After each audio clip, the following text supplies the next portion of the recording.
Hi. This AI remembered 50,000 X-rays perfectly but couldn't diagnose a single patient. Here's why. This is day 14 of 50 days of AI in healthcare. Follow along if you find this series interesting. Training AI is like handling your first year resident. But imagine that resident has perfect memory and zero common sense. At first, they are completely clueless, standing in rounds, nodding enthusiastically, but utterly lost. You show them case after case, correct their mistake, give feedback, slowly they improve. AI learns the exact same way.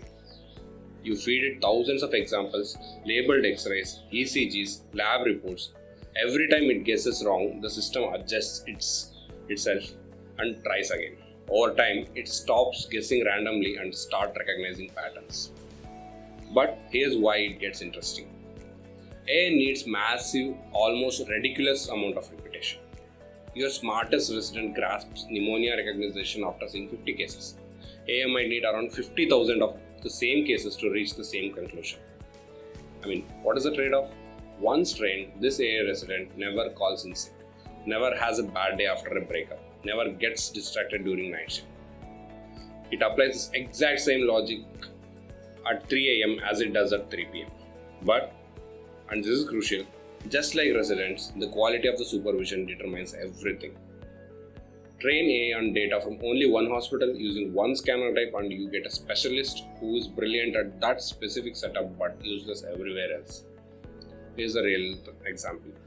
An AI trained exclusively on chest X-rays from high-end digital machines struggled completely when faced with the older analog films from rural hospitals.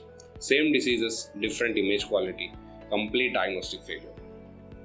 So, train it on diverse data from multiple hospitals, different equipment brands, various population. Now you have a diagnostic tool that actually generalizes.